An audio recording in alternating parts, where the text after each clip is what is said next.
సత్యసాయి జిల్లా నల్లమాడ మండలం దొన్నికోట గ్రామంలోని శివాలయం వద్ద గల పురాతన జీవిమాను వృక్షం రాత్రి కురిసినటువంటి భారీ వర్షానికి నేలకూలిందండి.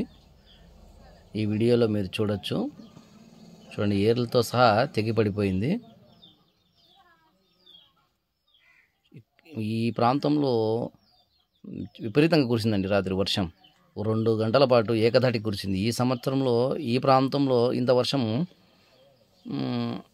ఈసారి ఎక్కువ పడిందంటే ఈ ఇయర్లో. చూడండి, చెట్టు కూడా ఎంత పెద్దగా ఉందో. చెట్టు నివాస ప్రాంతాలపైన పడలేదు, మరియు దేవాలయం పైన కూడా పడలేదండి. చెట్టు అంతా కూడా పూర్తిగా కూడా బావిలోకి పడిపోయింది. మీరు చూడొచ్చు.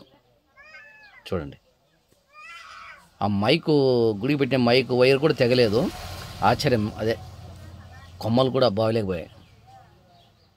చాలా పెద్దది. చూడండి, పూర్తిగా పడిపోయిందన్నమాట వర్షానికి. ఒక 60 సంవత్సరాలు 70 సంవత్సరాలు ఉంటుంది వయసుని చెప్తున్నారు గ్రామ ప్రజలు. ఊర్లో ప్రతి ఒక్కరు కూడా చెట్టుని ఉదయం నుంచి వచ్చి చూస్తున్నారు, ఎంత పెద్ద చెట్టు పడిపోయింది అని. చూడండి, ఆ ఇంటి పైన కూడా పడలేదు. పడింటే చాలా ప్రాణ నష్టం కూడా జరిగింది. పక్కనే ఆవుల చెట్టు కూడా ఉండింది. అయితే దేవుడి దయ వల్ల అటు గుడి పైన కానీ ఇటు నివాస ప్రాంతాలపైన పడలేదు.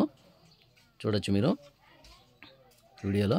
చూడండి, ఎంత పెద్ద కొమ్మ, చాలా పెద్ద శబ్దం చేస్తూ పడిపోయిందని చెప్పి మా ఊరు ప్రజలు చెప్తున్నారు. నేను ఉదయం వచ్చి ఈ వీడియో తీయడం జరిగింది. ఆశ్చర్యమే కదండి. ఇటు నివాస ప్రాంతాలపైన పడలేదు. చూడండి, ఆమె చెప్తోంది, ఇట్లా కొమ్మలంతా మా ఇంటి మీద పడలేదండి, దేవుని దేవాలంతా బావిలో పడిపోయింది.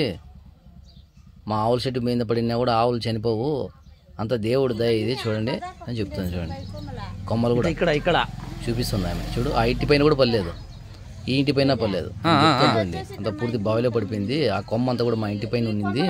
పడినట్టే కానీ ఇంకంతే. మేము చూడ ఇంటి మీద పడకుండా ప్రమాదం దేవుడు ఎట్లా బాయిలో పడేసినాడు. చూడ ఆవేదన వ్యక్తం చేస్తుంది. అంటే ఆవేదన కాదు కానీ ఆశ్చర్యం అని చెప్పచ్చు. కాపాడాడు, ఓం నమ శివాయ అని చెప్తుంది. అవునవును, నిజమే కదా. దేవుల పైన పడలేదు, ఇండ్ల పైన పడలేదు, పూర్తిగా కూడా ఒక కొమ్మ కూడా